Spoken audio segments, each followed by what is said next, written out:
Okay, Dimitri, I think we're live. Let me just make sure that we're live on Twitter.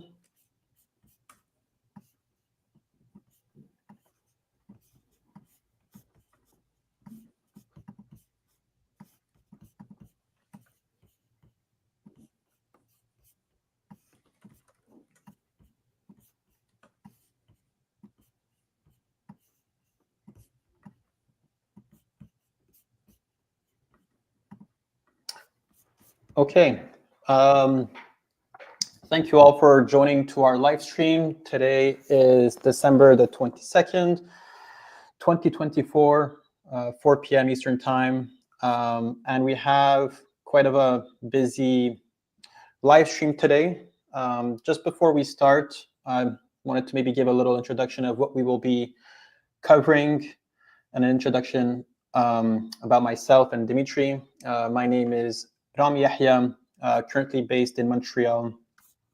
I've been traveling the post-Soviet world for the last 3-4 years, and I'm of Palestinian origins. And in the previous years, I was also involved in the Palestine Solidarity movement in Montreal. I was part of the Concordia SPHR Concordia, Solidarity for Palestinian Human Rights at Concordia, where we ran the boycott, divestment, and sanction campaign over there. And Dimitri, well, you most likely all know him, lawyer and journalist, and shit disturber in Montreal, of course. So today on the agenda, we have a few topics that we want to cover. There's, of course, new developments happening in Syria, HTS grabbing a bit more control of Syria. Dimitri will give an introduction about this. Then we wanted to share our opinion on the little Twitter feud that has been happening between Dimitri and Scott Ritter, so revolving the topic of, do we have the luxury of abandoning Arabs, and what does it mean when we put all Arabs in one basket? So we have a lot of things to say about this, and if we have time, we could talk a bit more about the colonial history of the Middle East and what has brought us to the situation that we're currently in, where the Americans could basically just fund a couple of terrorists and overthrow the government and proceed to balkanizing the region. So Dimitri, can you maybe start by telling us what has been happening in Syria since the last time we spoke? Sure, and hello everybody. Thank you for joining us for what I think is our 6th live stream.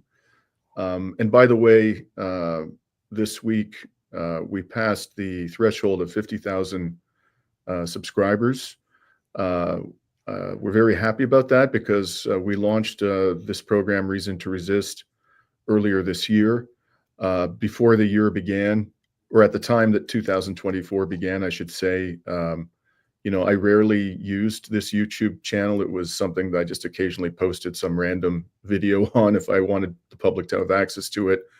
But we didn't really have any kind of an ongoing program. And at the time when the year began, we had about 3,000 subscribers on this channel. So to go from 3,000 to in excess of 50,000 within a year is it's very encouraging, and it makes us feel here that we're making progress in terms of contributing to the conversation. So thank you very much, those of you who tune in and watch Reason to Resist regularly, and those of you who have subscribed. And if you haven't subscribed, we encourage you to do that and to let others know about our program.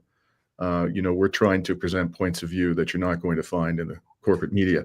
So with that, Ramya, I will get into a brief update about what has happened since we last reported on the terrible events in Syria.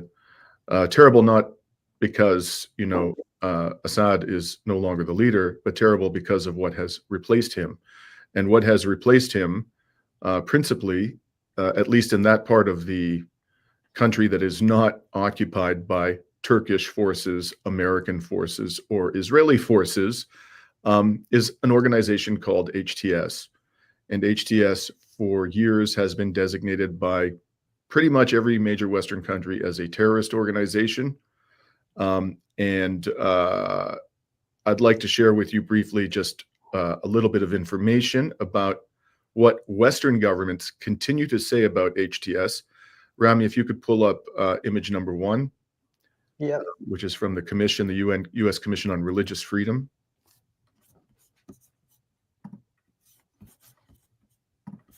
Oops.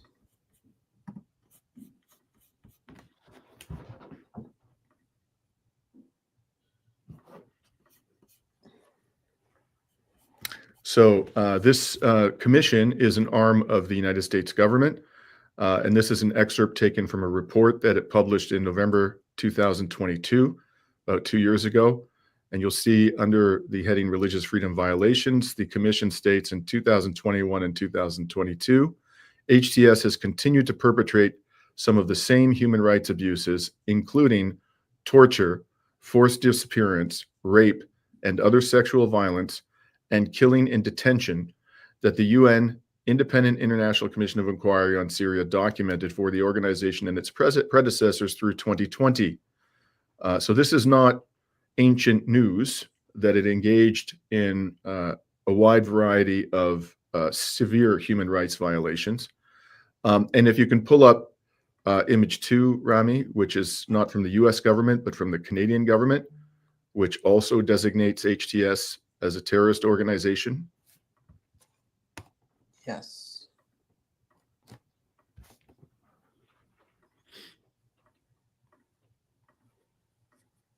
And just by way of background, HTS actually absorbed, it was the successor to Al-Qaeda, and it absorbed a number of militant jihadist groups to become HTS.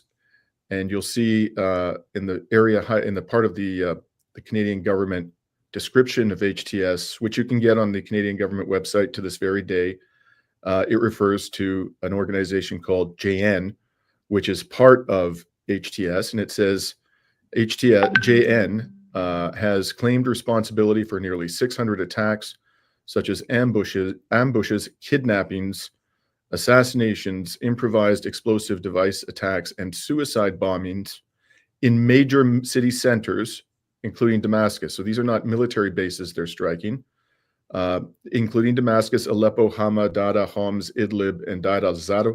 So really all over Syria. And in March 2017, 2 HTS suicide bombers attacked Damascus, killing at least 74 people, including 8 children. So this is the organization which has seized power in much of Syria today. So there were a couple of interesting developments this week. Oh, I should also mention, Rami, if you could pull up one other item. I'm sure many of our audience members will have already heard about this, but just in case you have an image 3. And this is a poster that was issued some time ago by the U.S. Embassy in Syria. It shows that the leader of this organization, who's now strutting around Western television studios wearing a suit, a business suit, Mohammed al-Jolani, had a $10 million bounty placed upon his head by the United States government. So that's who we're dealing with when we talk about HTS. So what happened is that Jolani, within the past, I think, 48 hours, met with representatives of the United States government. And we are told that as a result of that meeting, the U.S. is going to lift its bounty on Jolani's head. If you can pull up image 4, Rami, this is a report, one of many reports out there on the termination of the bounty, the U.S. bounty on Jolani's head. And the reason we are told that the U.S. has made this decision is because Jolani has provided assurances that he is not going to allow ISIS back into the country. Well, my friends, in effect, Jolani is ISIS. He may not be that particular organization, but he is running a group, HTS, which, for all intents and purposes, it looks like a duck, walks like a duck, quacks like a duck. It's a duck. Whether you call it ISIS or HTS or Al-Qaeda, it is a militant jihadist terrorist organization that uses the most brutal methods in order to impose upon those persons who are under its control its own sectarian view of the world. So it's kind of bizarre, frankly, that the US government would lift the bounty based upon verbal assurances coming from this particular individual that he won't allow ISIS back into the country. And the other question I would ask, which is something I've raised in a couple of recent conversations with guests of ours, is since when did Western governments, pardon terrorists for their crimes based upon verbal assurances about their future behavior? I haven't seen something like this before, and it certainly hasn't been the practice of Western governments to be so forgiving and so understanding when it comes to dealing with murderous terrorists. So what is going on here? I think it's quite clear that what's going on here is that the United States government isn't particularly interested in democracy, human rights, or international law in Syria. The fact that it's backing Israel as Israel is bombing Syria and stealing yet more Syrian land in the south of the country tells you all you need to know. And of course, the fact that it's funded and armed Israel during this genocide over the past 14 months tells you all you need to know about the attitude of the US government to international law, human rights, and democracy. There is no state allied with the United States government in West Asia, and at this point, the vast majority of the governments are aligned with the US government that one could fairly describe as a democracy. They are all autocracies that engage in various degrees of brutality. For example, the dictator of Egypt, who, as Human Rights Watch reported recently, is operating a torture assembly line in Egypt. That's what Human Rights Watch, a US-based mainstream human rights organization, described it as, a torture assembly line. So none of us should be surprised that the United States is now resolved to do business with this terrorist, at least for the time being. After all, Israel is the greatest terrorist actor on God's green earth at this particular point in human history, if you embrace the conventional definition of terrorism that we employ in the West.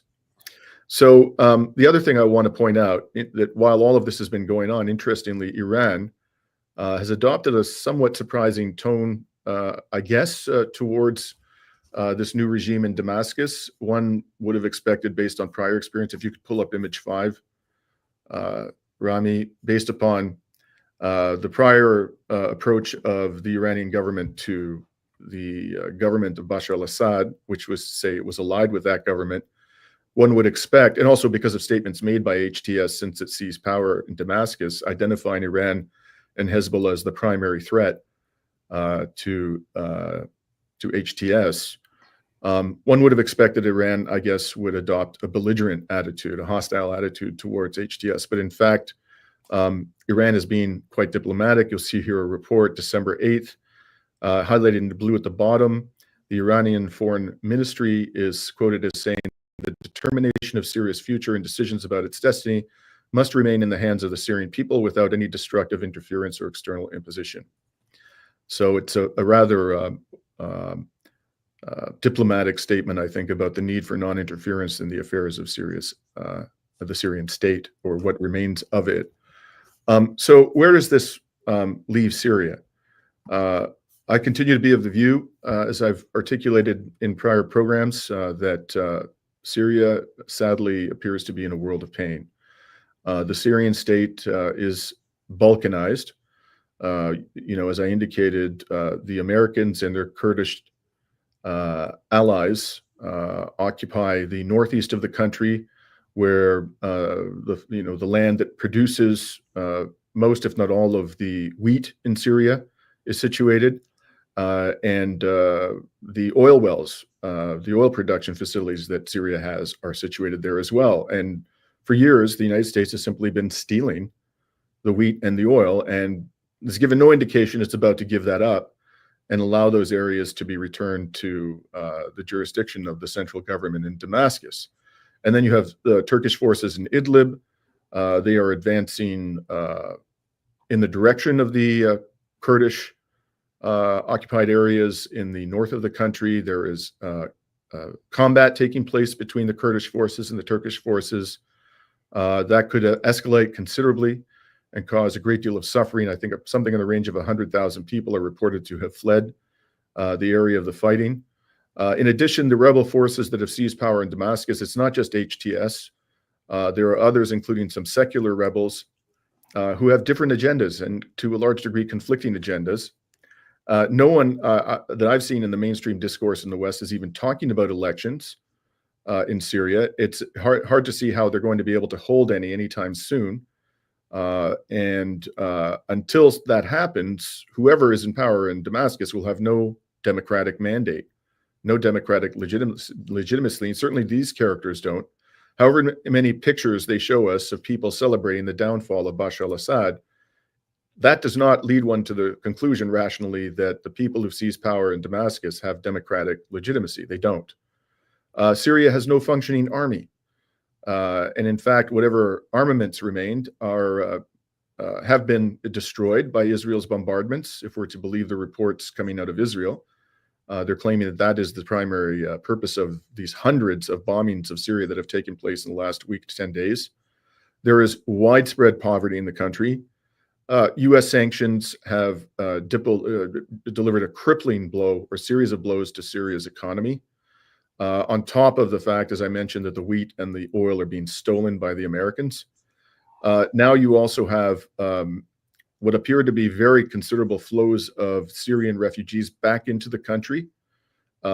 We've seen video images of them streaming across the border into Lebanon, from Lebanon into Syria. And I can tell you, when I was in Lebanon, I was there 5 times since the beginning of 2023. I saw Syrian refugee camps in the border areas near Syria.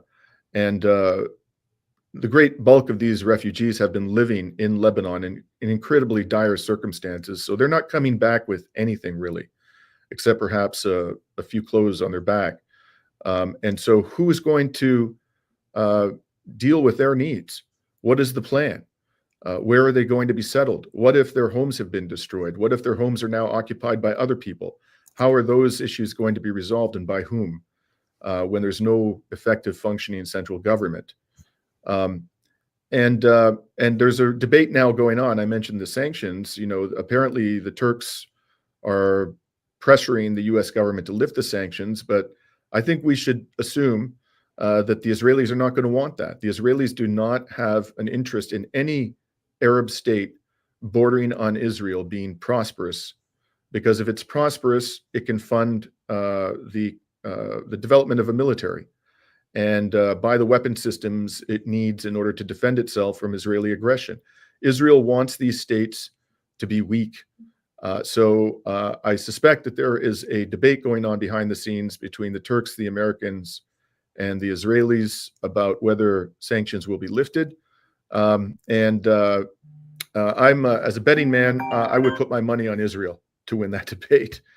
In any event, that's, I guess one other thing I want to say, you know, it's suffice it to say that my view about Syria's near-term prospects is very dim. I hope very much that I'm wrong about this, but I'm not alone in having that view. You know, people like Larry Johnson, former CIA officer, Ray McGovern, former CIA analyst John Mearsheimer, you know, a geopolitical analyst of the highest repute, and others have said that this mess could descend into chaos. And it could become, they haven't used exactly these words, but it could become a strategic defeat for Israel and the United States if things get out of hand. So that's kind of my assessment, sadly, where things currently stand for Syria. Rami, what's your view? Do you have a different view of the prospects for the country at this stage? Well, I mean, as a Palestinian, we're taught to always be hopeful and dream of a better future. Now, of course, it is a setback, the collapse of Syria, and maybe in the short term, the Balkanization of Syria. But as I've been doing a bit more research, I do believe that there are opportunities for a new form of axis of resistance to be built. That doesn't mean that the axis in some way led or coordinated by Iran will necessarily collapse. The Ayatollah Khomeini, the Ayatollah did a speech mentioning that the resistance is still strong and operational, despite losing a bit of its influence in Syria. But the Houthis, Ansarullah in Yemen, just this week struck Tel Aviv and injured many Israelis.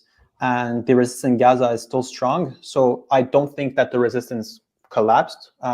Maybe we're not as strong as we were 2 weeks ago or 3 weeks ago. But the resistance is resilient. And I think we will maybe see new windows of opportunities for other forms of resistance to grow, or resistance to grow backing on maybe different values, maybe less so around the traditional acts of resistance that was led by Iran, but maybe we will see a new rise of Pan-Arabism. Pan-Arabism rose through the division of the Middle East, and as we see more division coming in, we will probably most likely see bigger waves of unification. The Ba'ath Party in Syria officially collapsed and dissolved, and gave all their assets to the Ministry of Interior. That opens the door. Now there's a vacuum within the Pan-Arabist movement that will probably need to be filled. You did mention that there's no opportunities for election. No one is necessarily discussing a timeline for elections to occur. This pushes the shakiness of the so-called revolution that happened. Will they be able to sustain themselves? I personally, knowing Syrians and knowing the type of society that they most likely want to live in, I cannot see HTS being able to govern the entirety of the Syrian population for so long. And what does that mean? We know Israel has been bombing assets of the Syrian army. Are they doing so not because they're afraid of HTS, but they're afraid of loyalists or people that are wanting to see the collapse of HTS, use those weapons and use it against the so-called, the regime that is currently governing Syria? So this kind of leads to, I'm assuming, the next topic of discussion is that there's no opportunity to give up on the Arabs. That's the title of our discussion, right? What is happening to the Arabs? Mm-hmm. Dimitri, you were stuck in a little back and forth on Twitter. For those who maybe don't necessarily follow you on Twitter or don't know the background of this very clickbaity title that we have, what has been happening on Twitter lately between you and Scott Ritter? Yeah, just to be clear, the clickbaity title didn't come from us. We're going to show you where it came from in a moment. But just by way of background, why don't we pull up the, just so people understand the context of this debate that I've been having with Scott Ritter on Twitter. Sorry, if you not that one, but if you could pull up the Mashal image first. Which number is that one? This is the one that I sent you just before the call. It wasn't included in the... okay, yes. It's entitled Mashal. Yes. And so just Khalid Mashal is a Hamas leader. And what we're about to show you is a snippet of his reaction to the downfall of Bashar al-Assad, which precipitated some negative commentary from people like Scott Ritter, quite actually heated commentary. So you'll see there that he's quoted as saying, "We congratulate the great Syrian people on their success in the revolution against tyranny and oppression," obviously referring to the government of Bashar al-Assad. This was a statement that he made on December 10th, less than 2 weeks ago. And so, analysts like Scott Ritter, and he's not alone, certainly, in reacting this way, were indignant. I think that's a fair description, not because they have some particular sympathy for Bashar al-Assad, I don't think they do, but because celebrating what has happened in Syria is kind of like dancing on the grave of Palestinians. That's their view, because the fall of Syria and its delivery into the hands of HTS, which is very clearly allied with Turkey. The United States has no interest in taking on Israel, despite its violations of Syrian sovereignty, and has openly declared its hostility to Iran and Hezbollah. the thinking is that this is a terrible development for the axis of resistance, something that you just spoke about, Rami. And so some people, including Scott Ritter, are very upset that Mashal has celebrated what has transpired in Syria. And he's not alone. Someone else who has done that is George Galloway. And if you can pull up image 6, this is the title of a now, I think, widely watched monologue which George Galloway delivered after the fall of Bashar al-Assad. And you'll see at the very bottom, he said, "The Arabs are a lost cause." He didn't say, the Arab states are a lost cause. He didn't say, that the resistance is a lost cause. What he said is the Arabs are a lost cause. So this is a statement, whether or not that's what he intended, that's what he said. And what he said is a generalization about all Arab peoples. So when I saw this, I was quite surprised. And then came commentary from Scott Ritter. And why don't we go to a recent interview that Scott did on Dialogue Works with Nima Al-Khurshid, and we're going to show you a snippet of this. And so we can get right to the heart of matter. What is my disagreement with Scott Ritter?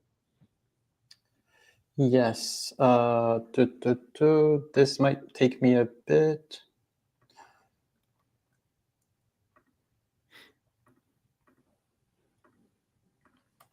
And just sort of by way of background, while Rami is pulling this up, Nima asked Scott, what this was immediately after, very shortly after the fall of Bashar al-Assad and the seizure of power by HTS in Damascus.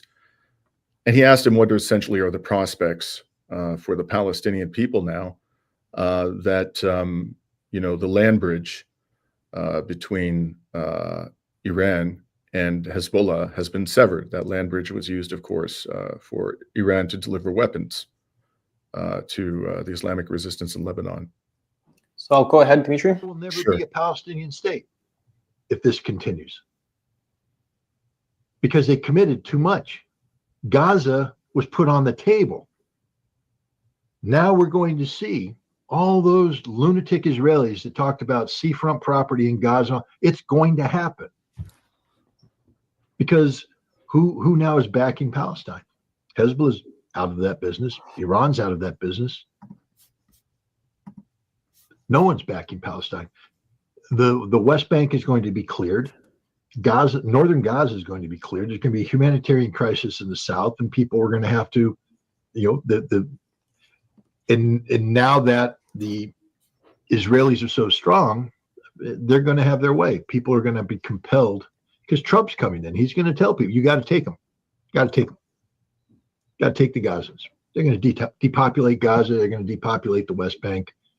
And that's the end of Palestine, which is, again, I'm headed out to Tampa next week to speak with the Arab community. It's not going to be a comfortable time. Thank you.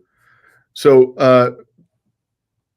Rami, I'm going to invite you, first of all, to react to this statement that Scott just made. And before you do that, I want to point out something for the benefit of our audience about what you just heard. It's very clear there that Scott Ritter is not talking about some particular Arab government. He's not talking about some particular resistance group within Palestinian society. He's talking about the Palestinians' aspiration for self-determination in their own state. He's giving up. He's saying there's no chance, and he's not being qualified in his assessment here. To be very clear, he's not saying there's a real risk that the Palestinian state, the dream of Palestinian statehood, is dead. This might happen or this could happen. He's being definitive without qualification. He's saying Trump's coming in, and Trump's going to tell Sisi, you got to take all of the Palestinians in Gaza, whether you like it or not, and Sisi will take them. And then he's going to tell Trump, his vassal in Jordan, the autocrat Hussein, you've got to take the Palestinians from the West Bank. And according to Scott Ritter, the Jordanian king is going to take them.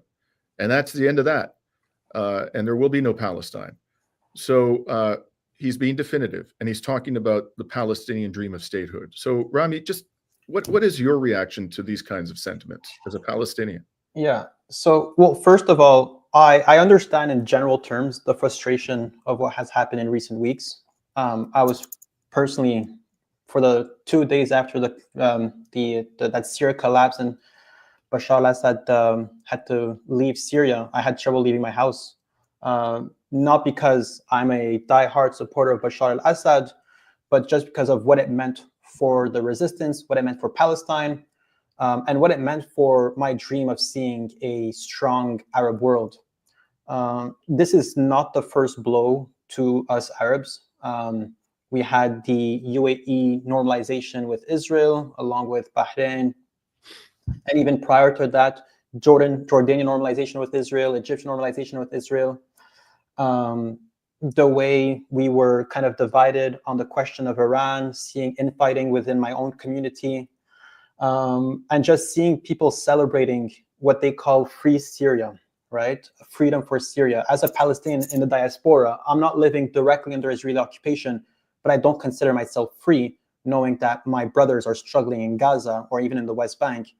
So to hear Syrians call themselves free, in some way I see that as they've detached themselves from the struggle of Palestine. I have a lot of respect for George Galloway as an individual. Back in 2006, he might have been the first Westerner. At that time, I was I was quite young, but it was one of the first Westerners that I've heard speak so loudly on TV in support of the Lebanese people back during the war with Israel in 2006. And to a certain extent, I also appreciate Scott Ritter's analysis when it comes to the war in Ukraine and the Middle East. But let's just keep in mind that he was a U.S. soldier during the Gulf War that has killed over 300,000 Arabs and was complicit in the murder of Arabs. Now, there's a lot of things that we could all do to distance ourselves from our past or to try to fix these wrongs. But I mean, we expect a lot more from people that have been at war against Arabs. I think you're referring to the first Gulf War, right? My Yes. understanding is that's when Scott Ritter Yes. served on the ground in Iraq. Yes. And although, much of the attention nowadays when we talk about, we anti-imperialists, about the destruction of Iraq, we focus on the invasion of Iraq by the younger Bush after 9/11. But let's be very clear, I suspect you'll agree with this readily, Rami, that not only was the younger Bush's invasion of Iraq all about oil, but so too was the elder Bush's first invasion of Iraq. It was all about oil. Of course, it was clothed in the language of international law and human rights, and we have to defend the sovereignty of Kuwait, and he's a brutal dictator, Hussein. These weren't the motivations of the United States government for invading Iraq. The motivation was to ensure control over the massive oil resources of the country and of the oil resources of Kuwait. So that is the reality of that war, which, Rami, I think you quite rightly point out, Scott Ritter participated in as a U.S. Marine. And even more than that, right? Just from a philosophical level, as people that come from the West, right? I'm born and raised in Canada, Scott Ritter being an American, George Galloway, well, he's Scottish, but of course part of the United Kingdom. There's a lot of crimes against the Arabs that are done in our name.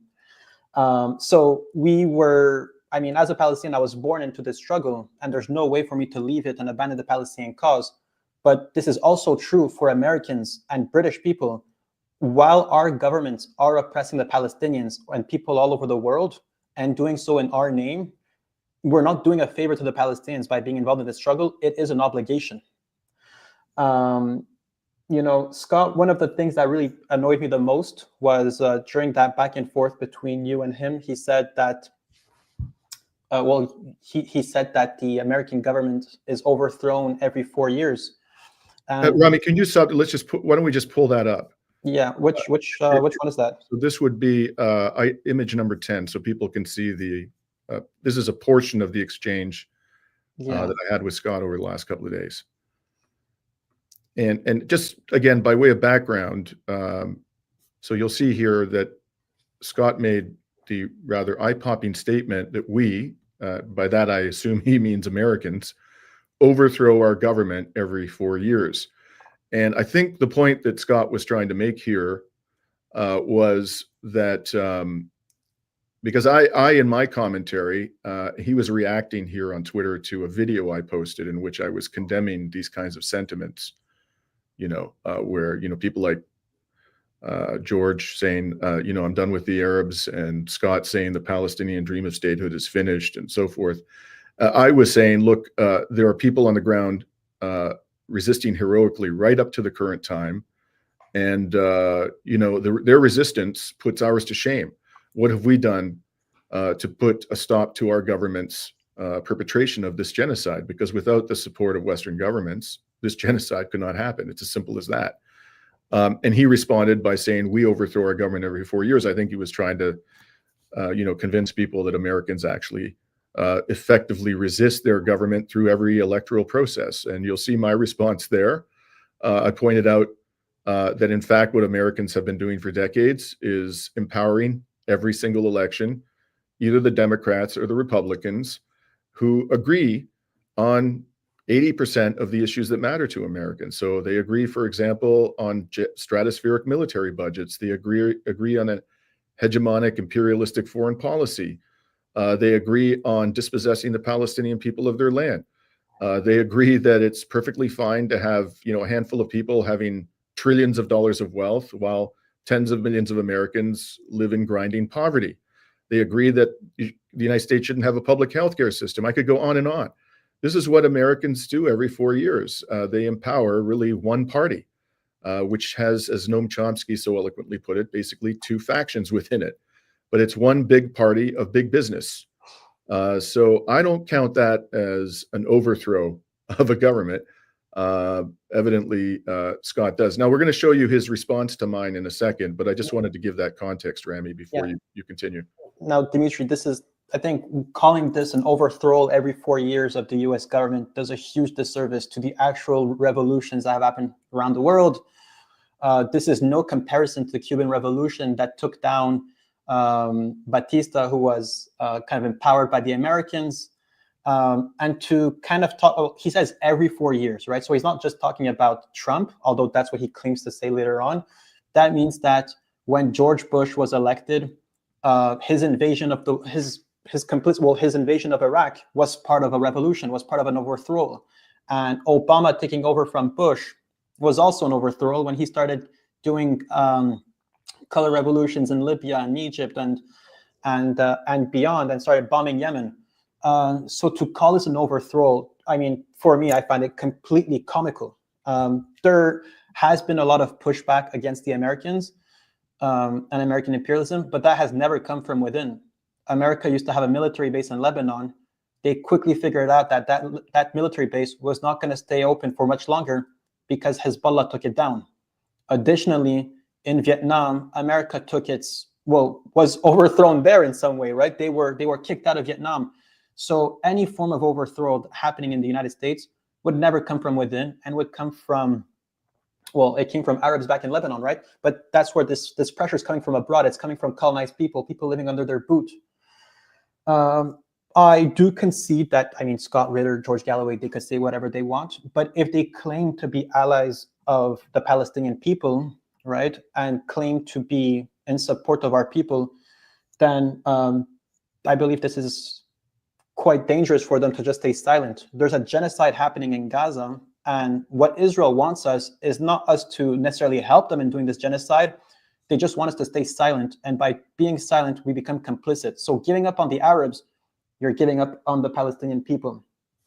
And, I'm born an Arab, of course. I identify strongly as an Arab.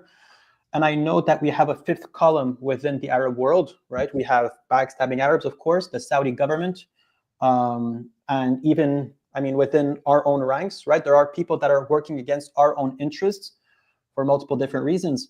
But this is the reality of colonialism and neo-colonialism, right? So if you remove the framework of colonialism, you're forgetting that the borders of the Arab world that has put us against each other have not been drawn up by us, right? We are not in control of our own destiny.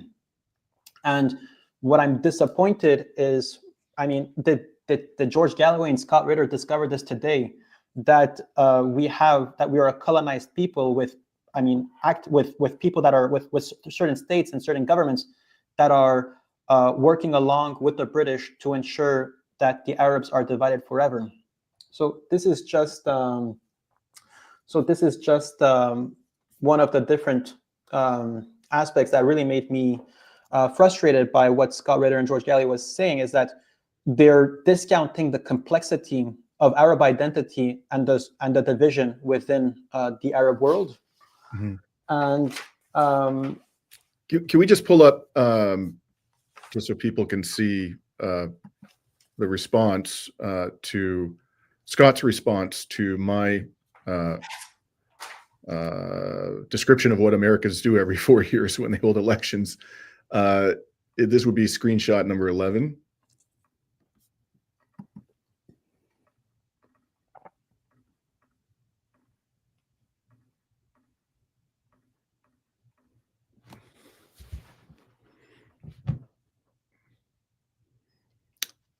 So you'll see Scott says, he's addressing me here. Did you pay attention to the last election, pal?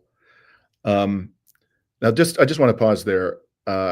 Look, I don't think that kind of, language, it's, particularly helpful. I'm trying to maintain a respectful tone in my exchanges with Scott Ritter, although I strongly disagree with his position on this. I've actually interviewed Scott Ritter twice. I feel the same way as Rami in that I have a lot of respect for both him and George Galloway for similar reasons and also for different reasons.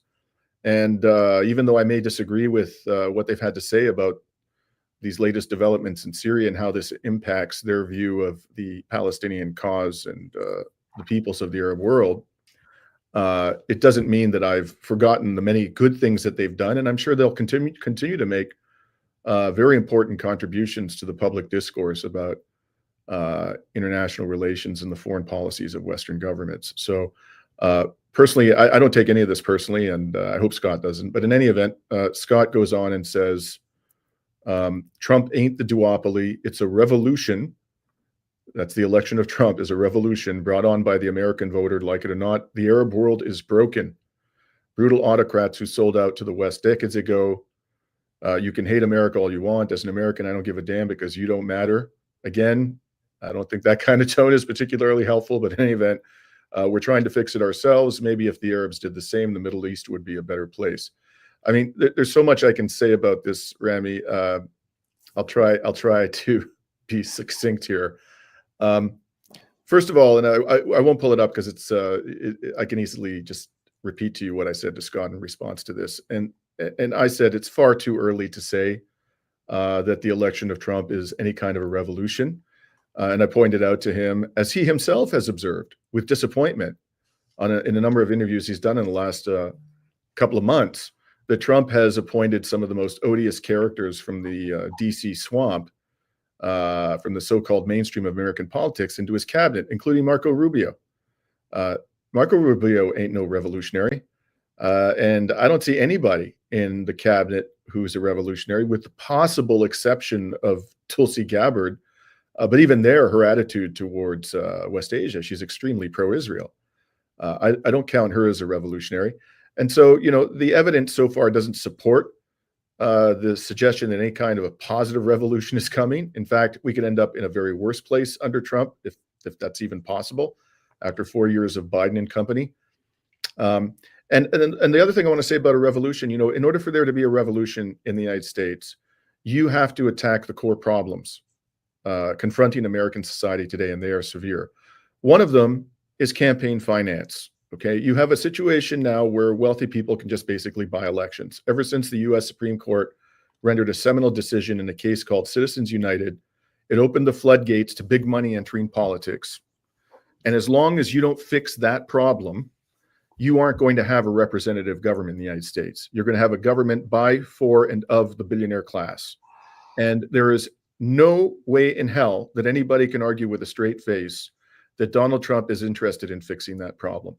Donald Trump is one of the biggest beneficiaries in the presidential context arguably the biggest beneficiary of unrestrained spending on election campaigns by wealthy people. Basically, Miriam Adelson, who's fanatically pro-Israel, is reported to have given $100 million to his campaign and has a stranglehold over his policies toward West Asia. So that's who Donald Trump is. He ain't going to fix that problem, Scott. There's absolutely no reason to think that he will. And if you don't fix that problem, you're not going to have a real functioning democracy in the United States. And another problem, I could go on and on, but one other I'll identify is the vast disparity of wealth that exists in the United States, which is getting worse and worse. More and more money is concentrated in the hands of a few people who are psychotic, completely indifferent to the well-being of ordinary human beings. They have insatiable greed. It's never enough. And is there any indication, I would say to Scott, that Donald Trump is going to address the problem of grotesque inequality in the United States? No. In fact, he'll probably make it worse by lowering taxes yet again on the wealthiest Americans. So this is nothing that could reasonably be called a revolution, in my opinion. Even if Donald Trump does end up bringing an end to the Ukraine war, let us hope he at least does that much. Even that would not be revolutionary. That would just be a common sense thing for him to do, something that's in the interests not only of Americans, but also of the Ukrainian people, because their country is being destroyed by that depraved proxy war. In any case, Dimitri, yeah, go ahead, Rami, if you want to say anything before I can. I just wanted to also emphasize that the Middle East or the entire Arab world it's basically the area of focus of the West in the 21st century in terms of making sure that we never develop. You said it yourself that Israel doesn't want to border a country that is big, that is large, right? That was a case for Syria, but that goes beyond Syria as well. We saw the overthrow of Gaddafi by NATO. Those are all to ensure that no one in the Arab world ever comes back with a vision of building a pan-Arab state, or that will ever come to the defense of the Palestinian people. Just before the Ansar Allah took over Yemen, Yemen was very close to signing a normalization agreement with Israel. So, we should see Arabs more as victims of colonialism, who are resisting despite all odds being against them and still being able to keep up a long fight. This has been going on since at least Sykes-Picot, that us Arabs have been resisting. And one thing that I was also extremely annoyed of was when George Galloway says, "I will now focus on other issues." And what really annoys me by such comments is that, well, first of all, you're doing a service to the West by removing the focus on the Arab world. But also, what kind of issues will you now be focused on are probably issues that, are most likely to win because they are united and able to fight back. Like for the case of Russia, I would love the Arab world to be as united as Russia is, have as strong as a military, being able to control resources. But we had the fate that was Russia might have gotten if it was not for the Russian Revolution, or China's ability to unite its all these different let's say cantons that were being broke down. But us Arabs were not able to unite because of our proximity to the West. So either George Galloway is going to focus now on issues that are guaranteed to win, and if you're doing so, what's the point in even fighting or even supporting these types of issues? Or will take in support of issues that the West doesn't mind losing or doesn't mind conceding to us. So I think as revolutionaries or as supporters of human rights, it is our moral obligation to stay focused on where are the deepest cases of colonialism, and Palestine and the greater Arab world, for me, is where it is. Now, you had an interview with Kevork Almasian, and I'm not sure if that specific quote that he said was from your interview or what, it was one with another one of his appearances, but he mentioned that with the new government in Syria, as someone who believes in the best interests of the Syrian people, I will keep fighting for them, for their rights, and I will not call on for sanctions. He will keep fighting for a better tomorrow for the Syrian people. And that shows the maturity of, if you truly love the Arab people and the Syrian people and the Palestinian people, you will always fight for what's best for them, even when all odds are against us. And in the case of HTS, it is for me, it's possibly the worst outcome possible for the Syrian people. But I will not give up on Syria. We will fight even more. We will get our victory, and we will find new avenues to get our victories. And I do believe that with what's going on, it's important to distance ourselves from sellouts. I saw a little comment here by Work in Progress that said that we are right in the sense that there are Arab sellouts. We need to distance ourselves from them. I personally cut ties with a lot of people that were celebrating the collapse of Syria, and I truly cannot see them as allies in any future vision of the Arab world. But we don't put all Arabs into the same bucket. And my moral compass is guided by the people of Gaza, Iraq, and Yemen. And these people didn't give up on the Arabs. So why would I, and why would you? Right. As we were all crying for the collapse of Syria, Yemen threw 2 ballistic missiles on Tel Aviv as a symbol that the resistance is still strong and functional. So we have the luxury, Dimitri, of just doing our form of activism and fighting over through YouTube, while people on the ground are fighting the real fight. We're still there, Dimitri, speaking in favor of the Palestinian people. But I find it extremely, extremely heartbreaking where, I mean, we're not asking them to go on the grounds and fight for Palestinians. They have the luxury of speaking from their offices, yet are now giving up on Arabs who are under the boot of the strongest boot of colonialism that we've ever seen. Mm-hmm. So that's my little rant, Dimitri. Thank you, Rami. I absolutely agree, in terms of the privileged position from which we in the West are sometimes passing judgment upon our comrades in the Arab world. Scott Ritter said, in that image we just pulled up from his Twitter comment, that the Arab world is broken. And I'm quoting him, brutal autocrats who sold out to the West decades ago. Who installed those brutal autocrats and who keeps them in power? Saudi Arabia, one of the most brutal regimes in the world, has been aligned in very important ways with the United States government for decades, has one of the world's largest military budgets. It spends tens of billions of dollars a year buying American military hardware. And it is that military, it's not just military hardware from the United States, by the way, it's from all over the West. It has, for example, a $15 billion contract with the Canadian branch of General Dynamics to build and supply weaponized armored personnel carriers, which are used by Saudi Arabia's security forces. The reason why Saudi Arabia, this profoundly anti-democratic, misogynistic, and brutal regime, has stayed in power so long is because the Americans have armed it to the teeth and have been paid handsomely to do so. So that's why there are brutal autocrats in power who sold out to the West decades ago, because our governments put them there and our governments sustain them in every conceivable way, sometimes intervening directly with vastly destructive military force to support their regimes. So we are responsible for the fact that the Arab world is groaning under the yoke of tyrants who have been armed to the teeth by Western military manufacturers. Scott also said, and I'm quoting here, "You can hate America all you want. As an American, I don't give a damn because you don't matter." Well, I got news for you, Scott. I don't hate America.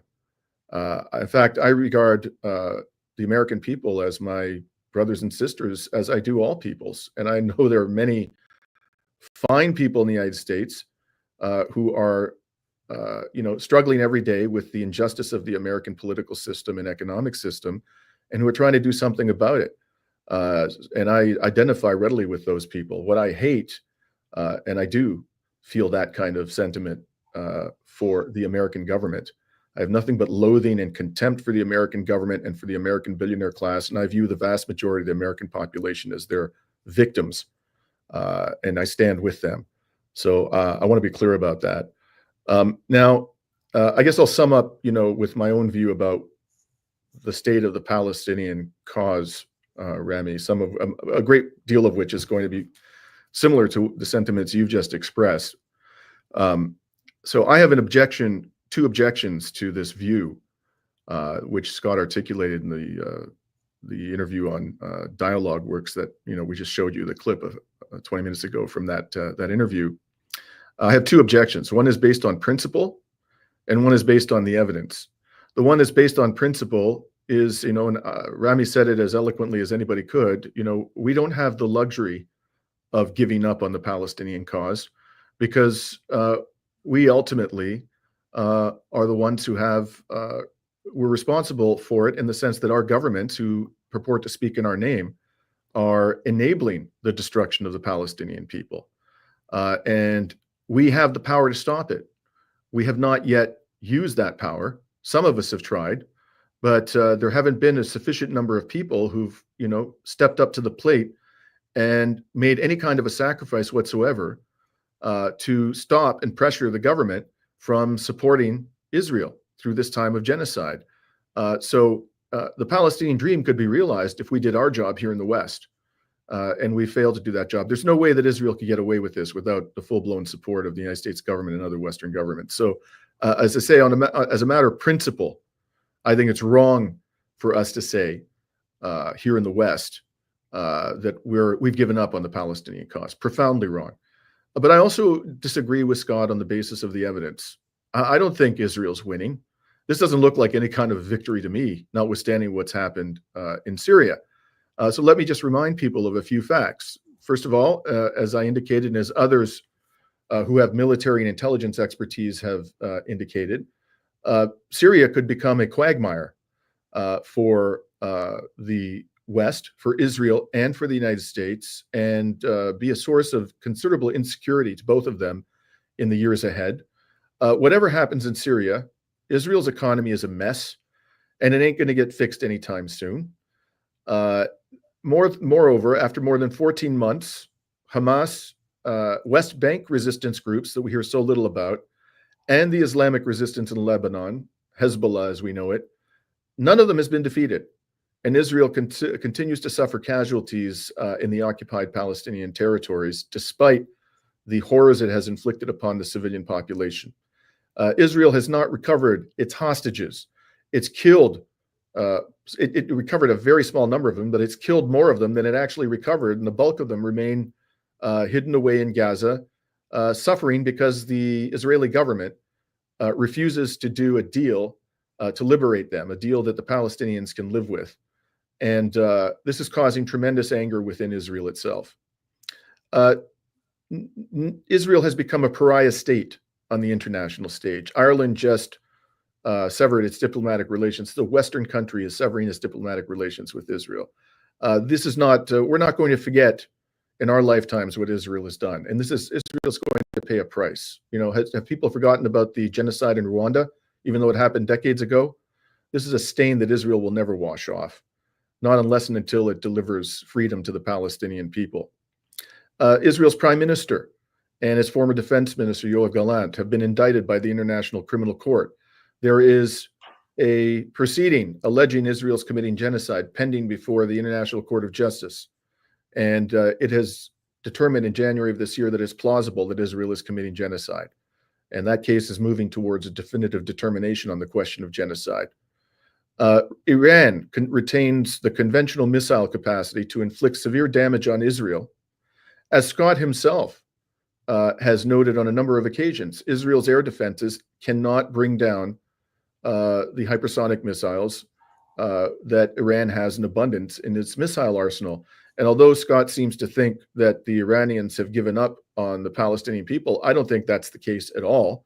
It is notable that they haven't responded yet to Israel's last attack, but that may be simply because they're waiting for the most opportune moment to do it. It may be that, in fact, they're biding their time right now while they're quietly developing a nuclear weapon because they've come to the conclusion that's the only way they can defend themselves. I think even Scott would agree that that would be a game changer if Iran developed a nuclear arsenal, and would certainly be a major strategic defeat for Israel and the United States and impose very serious constraints on their freedom of action in West Asia. Israel is riven by deep internal contradictions. It's not just the question of whether or not Netanyahu should do a deal to liberate the hostages or the prisoners of war, as the military men amongst them are properly characterized as. It's also that there are two different visions of Israel that are at war with each other. There's the secular view, which has prevailed for the vast majority of Israel's history. And then you have these genocidal religious fanatics like Ben-Gvir and Smotrich, who are becoming increasingly powerful and influential in Israeli society. Those two communities cannot coexist. And there's going to have to be a showdown at some point, and the tensions are building between them. We've seen clear evidence of that. So Israel, if you ask me, is a basket case. And I predicted. The last thing I want to say, Rami, is I predicted in November and October of last year, I wrote a 2-part article. This is before there were any exchange of missiles between Iran and Israel, and we could see what the Iranian missiles could do. This was at a moment when the fighting between Israel and Hezbollah was very light. It was more like sporadic skirmishes at that stage. And I predicted that Israel was heading towards a strategic defeat. And my thesis was very simple, and I stand by it to this day. Israel's power depends on the power of the United States. As simple as that. There is no way that this little country, which is surrounded by hundreds of millions of people of the Arabic persuasion who are seething with anger at what Israel has done to them and what Israel is doing now to the Palestinian people. There's no way it could get away with dominating this entire region and its rich resources without the full-blown backing of an American hegemon. If America ceases to be the hegemon, Israel ceases to be the regional hegemon. That's inevitable because Israel's power is entirely dependent upon that of the US. And that's exactly what's happening in the United States. The United States is a collapsing empire. It will remain, I believe, a superpower. It will always be a very powerful state, but will it have the power indefinitely to impose its brutal will upon the peoples of West Asia, especially when there's a new game in town? China now has by far the biggest economy in the world on a purchasing power parity basis. Russia has massive resources, has entered into a strategic alliance with China. The era of U.S. hegemony is over, and it's all downhill from here for the empire of the United States. And that spells an end to Israel's apartheid regime, in my opinion. So I have not at all, based upon the evidence, just based upon the evidence, I remain as strongly convinced as I was, over a year ago, that the Palestinian people will realize their dream of self-determination in my lifetime. Folks, I think we will take the next 15 minutes to take some questions for Q&A. So post your questions in the chat. We will make sure to answer them. I prepared some notes, Dimitri, while people send over their questions. I prepared some notes. Maybe we could keep it for the next live stream around the history of Sykes-Picot and how that has had influence on the Middle East and what that means for the future of Syria. What are Israel's ambitions in Syria, and how we're going to react to this. And I think there's a lot to be sad about with what has been going on in Syria, but I'm always more hopeful than ever that, not because Bashar al-Assad is gone, but because I know that the Arab people are strong. We have a lot of enemies that are working against us. But I take a lot of inspiration by what's been happening in Mali, Niger, Burkina Faso. They're building a confederation there and protecting the revolutions. I know throughout history, great civilizations come back when justice is on their side, as we've seen in Russia and China. So what's been happening to the Palestinian people and to Arabs in general, if we take this from a historical lens, this is not an isolated case. We're just witnessing the entire focus of colonialism on us. And you've mentioned the eventual collapse of the US hegemony. Well, that will have an impact on the Middle East. We need to stay alive while it collapses in order to build back again. There was a couple of comments that I saw in the chat. Sorry, I'm just... okay, so there... Sorry, I'm just going through the questions over here.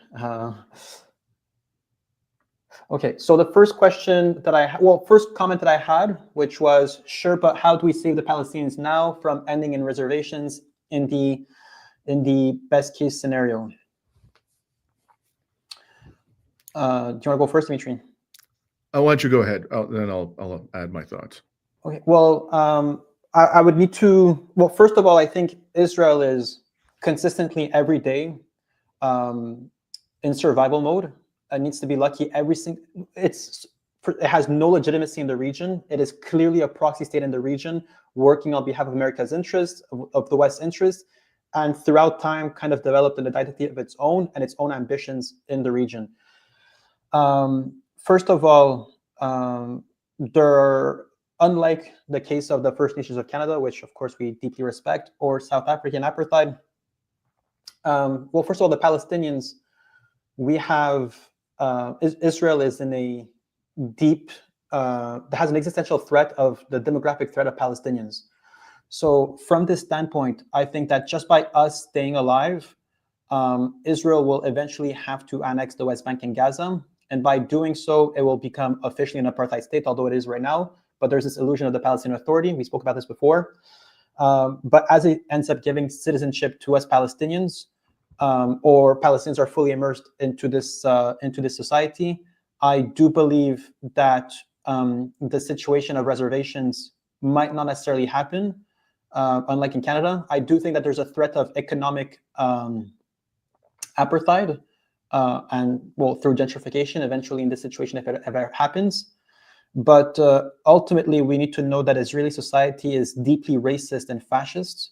The day that Palestinian liberation happens, Dimitri, you spoke of two outcomes, right? Whether it was Smotrich or Ben Gvir's vision of Israel, or Netanyahu. But there's also any agreement that the Palestinians would want to agree to. And when I mean the Palestinians, I mean the people speaking and fighting on behalf of the Palestinians. We have the resistance in Gaza. Whatever outcome that they agree to, they've mentioned that it will take into account the will of all Palestinians from all different experiences that we've had, whether it's the Palestinians of the diaspora, Palestinians of the West Bank, the Palestinians of 1948 Palestine and Gaza. And well, we know that we're not going to agree to anything that that doesn't guarantee us the rights that we deserve, just like everyone else does. Mm-hmm. Dimitri, do you have any thoughts on this? Yeah. First of all, if what the commenter meant when they referred to reservations was this suggestion by Scott Ritter that Palestinians are going to be expelled into the Sinai and into Jordan, I readily acknowledge that that's a possibility. And it's certainly something I think the Israelis would love to see. And it may well be that Trump is going to apply pressure on his little brutal autocrat vassal in Egypt and the other brutal autocrat vassal in Jordan to do just that. But frankly, I would be quite surprised if they agree to such a thing. This would be extraordinarily destabilizing to their own countries. About half the population of Jordan is Palestinian. They're already seething with anger. There are many people, as I mentioned, Sisi operates a torture assembly line. He does that because there is a lot of opposition to his brutal rule inside Egypt itself. Let's recall that he overthrew the only democratically elected leader of Egypt in the history of the country, and appears to be even more sadistic than his predecessors. So these are two autocrats whose power is fragile. It certainly is not immune from destabilization. And if you were to inject, at the barrel of a gun, millions of Palestinians, desperate Palestinians, into those countries, and I think they understand this perfectly well, that would be extremely destabilizing. And everybody would know in the Muslim world that this is the precursor to the destruction of the Al-Aqsa Mosque. That's where this will end up. And that would cause an absolute explosion of unprecedented proportions in the Muslim world, I believe. So the idea that, that Trump could just snap his fingers and boom, 2 million Palestinians are going to be thrust into the Sinai and another 3 million or so are going to be thrust into Jordan, I think is a stretch, to put it mildly. But what can you do? Here's 3 things you can do. Number 1, BDS. Okay. You should engage in boycotts. And the Palestinian BDS National Committee has developed a very helpful, informative, easy-to-use website. Please go there if you haven't done it already, and you should regularly check it because it's updated on an ongoing basis about their campaigns and companies they've identified as complicit. And exercise conscientious choices when you shop, and encourage people in your inner circle to do that, and encourage people on social media if you're willing to be to comment publicly on the plight of the Palestinian people. And at this point, we should all be doing that, even if it is going to subject us to some risks. Those risks are minuscule compared to the risks that Palestinians have to put up with every day. So let's promote the BDS movement. Let's be religious in observing the requests for solidarity from the BDS National Committee. Keep ourselves informed on that. Number two, stop voting for the lesser of two evils. You know, in Canada here, we're very likely going to be in an election in the next few months. And the polls indicate that Pierre Poilievre, the Conservative candidate, is going to win in a landslide. Don't simply assume that that's going to happen, and don't feel that you should vote for a Liberal to try to prevent him from getting a majority. Vote for some other party. I'm not going to tell you which one you should. There's many out there. Some of them don't have any presence in the Canadian Parliament. There are 3 other options in the Canadian Parliament, and many more options that don't have yet any presence in the Canadian Parliament. Vote for them, or spoil your ballot, but stop voting for the lesser of two evils. And the last thing I would say is, if you have an opportunity and are willing to take on, some level of risk to impede the business operations of corporations that are enabling Israel's genocide, either by, for example, delivering weapons or weapons parts to Israel, transporting fuel to Israel, then do that. We need to put a cost. We need to impose a cost on the corporations and the billionaires who are complicit in the suffering of the Palestinian people. And if we all do that, or even most of us engage in that kind of activity on a consistent basis, we can affect the policies of our government and of our economic elite. Also, I think, Dimitri, you're referring to Palestine Action, Unity of Fields on Twitter. And just a little update on this. We've had 2 friends of mine were put in prison in New Hampshire for disrupting the Elbit system factories, and they've been released from prison on Friday. And 2 more of their comrades are going to be released on Monday. And we're kind of working on a possible interview with these comrades. Mm-hmm. Another question that we have over here, well, it's not really a question, it was a comment, but I think there's a couple of thoughts that we could share. Is Dimitri and Rami, the Arabs should clean up their own houses first of their own Ummah traitors and betrayers, then blame distant and non-Arab countries like China. They got problems of their own too. I just want to start by saying that I don't blame Russia and China for what happened in Syria, nor do I blame them for the misery that is happening in Gaza, the genocide happening in Gaza. I do hold a lot more to account Saudi Arabia, Jordan, Egypt. These are neighboring countries with borders. Now, when it comes to cleaning the house, this is obviously probably easier said than done. There's movements that have rose out of the Arab world, such as the Pan-Arabism led by Abdel Nasser, that unified with Syria briefly during the 1950s and 60s.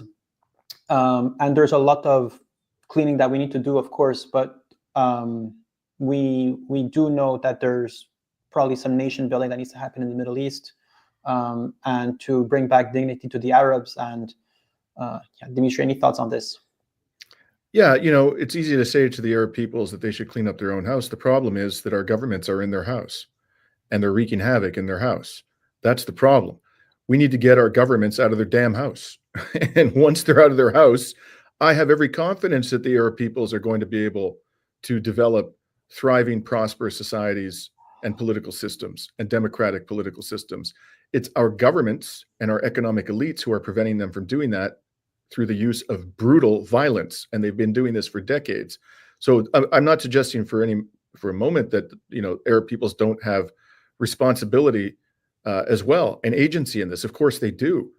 But how are they going to liberate themselves from these tyrants who are betraying the Palestinian people when we are arming them to the teeth and imposing no consequences on them for their acts of extreme violence?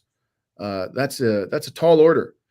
So I think we have to do our part in order, as a realistic matter, we have to do our part in order to enable them to clean their house. Of course, and all the attempts I mean, we saw the fate of Gaddafi, of Bashar al-Assad, and other people that, tried to bring dignity to the Arab world.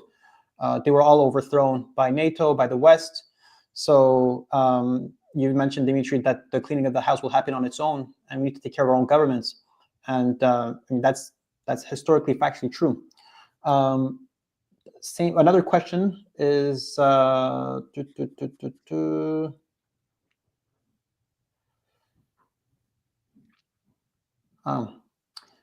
this is nice. Since America is losing its power, what will happen to the other vassals states, Japan, Philippines, and Taiwan? Good question. I think that really depends on how they react to the loss of American hegemony, to the decline of American power. What they should be doing, I think, is they should be, once you're in a position of being a vassal, for example, as Canada is, where we're currently situated, disentangling yourself from the power of the hegemon is very difficult. And you have to use good judgment. So what they should be doing is they should be politely maintaining good relations with the other major powers in the world, quietly developing, expanding their economic ties to these countries, being diplomatic, basically trying to be friends with everybody. That's the approach they should take. So be as non-threatening as possible to the United States, but at the same time, don't alienate the emerging economic and military powers in this world, and try to get along with everybody. And there are countries out there that are wise enough to be doing that. One such country, by the way, is India. And I've been critical many times of Modi, and I will continue to be critical. I'm certainly no fan of Modi, but his government does have, it appears to me, the good sense, and it is for in the long-term interests of the people of India, to try to maintain good relations with the United States, Europe, Russia, and China all at the same time. And I think that is the most prudent course of action as we enter the age of multipolarity.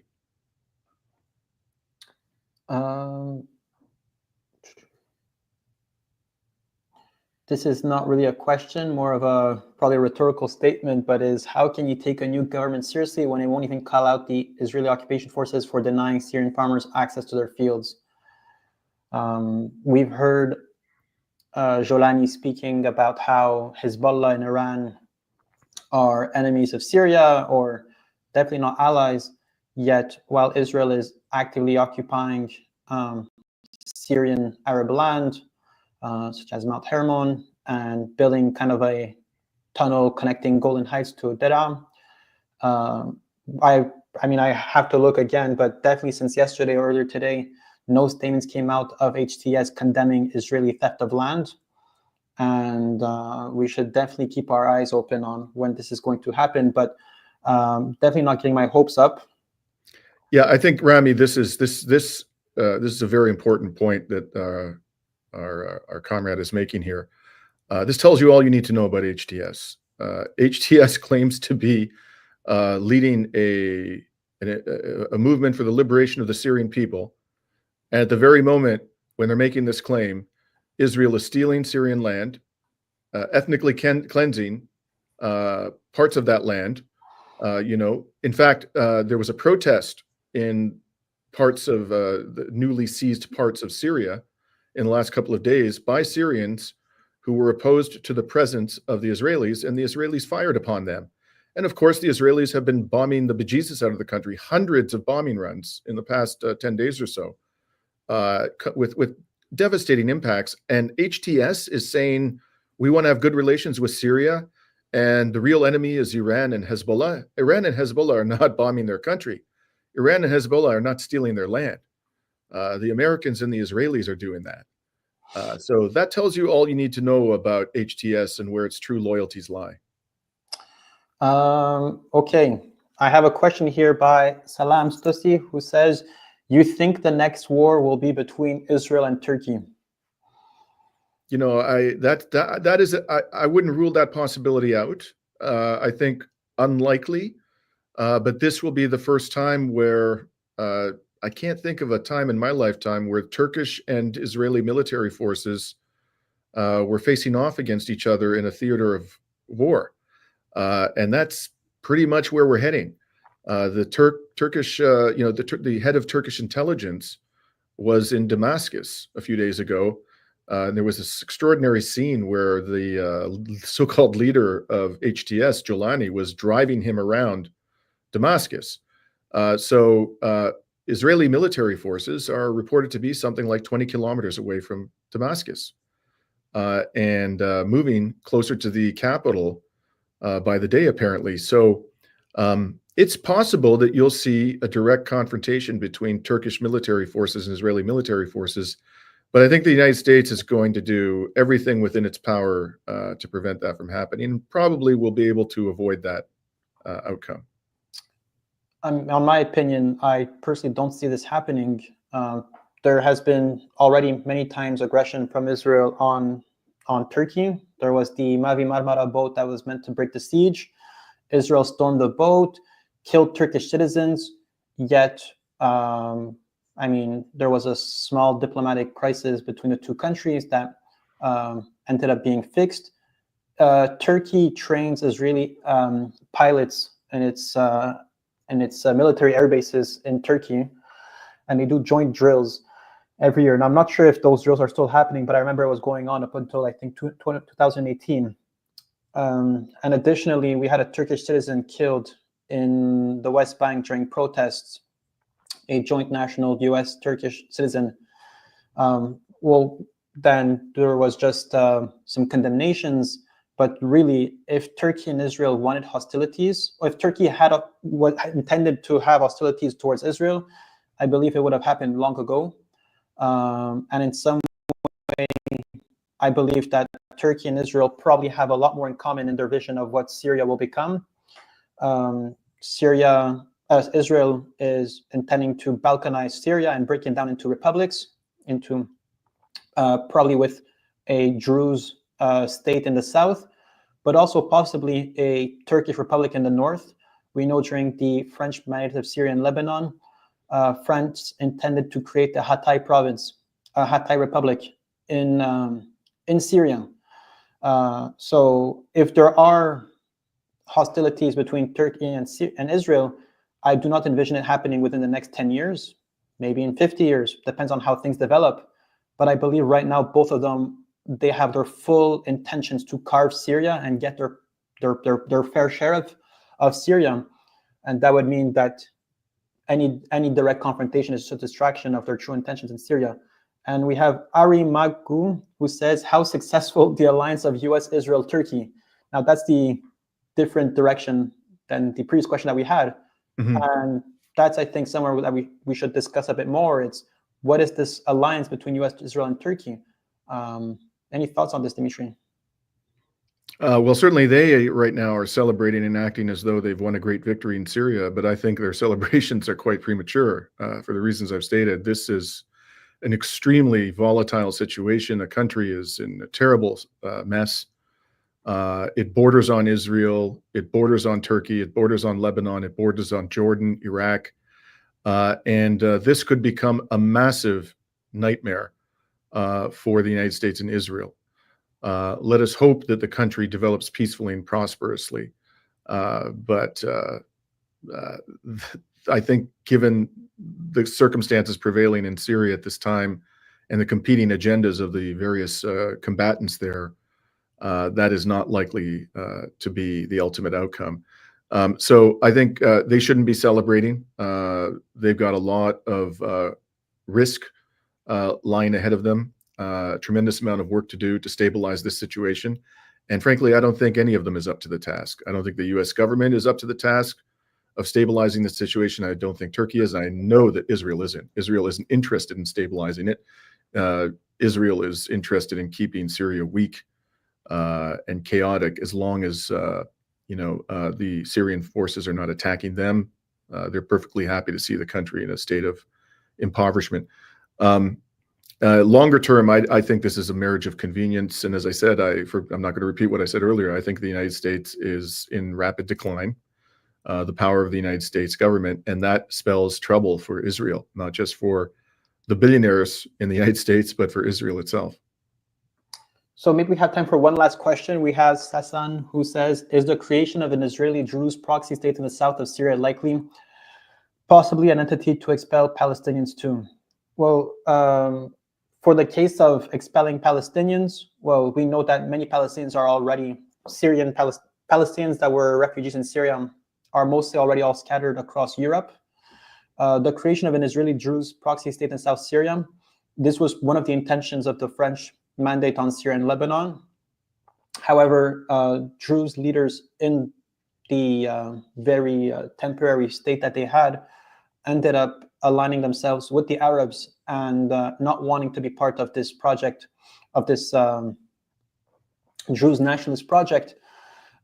We know that the Druze in Golan Heights haven't taken Israeli citizenship, despite it being offered to them, and they majoritarily are in solidarity with the Syrian Arab Republic. Now, I don't know how that will change with the collapse of the state of Syria, but I do have high faith or high hope for the Druze people in south of Syria, and I don't think that they will fall in the trap of Zionist-fueled nationalism, although that's what they're intending to do there. What the Israelis are intending to do is to create more forms of nationalism to divide the Arab identity. I don't think it's likely to happen, but I mean, of course, everything is a possibility at this time. Things are moving extremely quickly, and also maybe the Druze would want to create an own state if they feel persecuted enough by HTS. So maybe this form of Druze nationalism won't be fueled directly by Israel, but more indirectly through pushing sectarianism through HTS. Any thoughts on this, Dimitri? I think that pretty much covers it. The only thing I would add is, just as a practical matter, we shouldn't underestimate the challenge of transporting, if that ever were the intention of Israel, transporting the Palestinian population into that part of the region would be a huge challenge, which I don't think Israel is likely to take on. They probably are more interested in something that is logistically much less challenging, and that is expelling Palestinians into neighboring countries. In other words, the Palestinians in Gaza into Egypt and the West Bank Palestinians into Jordan.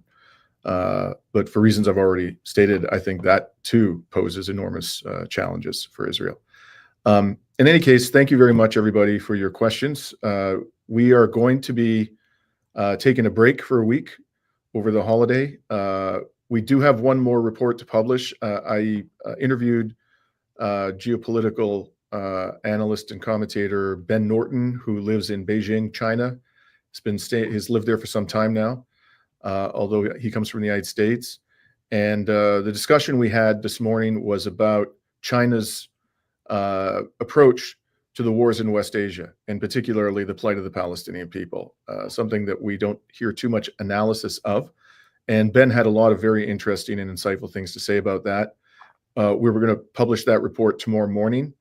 Then you probably won't hear from us for another week or so, unless something really momentous happens, which we think obliges us to take a break from the holiday. Probably we'll be back for another live stream on Sunday of this week, or Sunday of the following week, I should say. And we wish you all, despite everything that's going on and the immense challenges that we confront today, we wish you all peace and prosperity and a wonderful holiday season with your families. And a freedom for Palestine and the Middle East, of course. Dimitri, just to wrap up the show one last time, do we give up on the Arabs? Never. Never. Great. And for everyone that asked a question, I know Ramplins asked a question, mentioned that she asked a question, or they asked a question, and I couldn't find it, sadly, but feel free to tune in for our next live stream. Ask us the questions again. We will make sure that we get those answered. So, folks, it was a great pleasure. Talk to you guys soon. See you. Take care.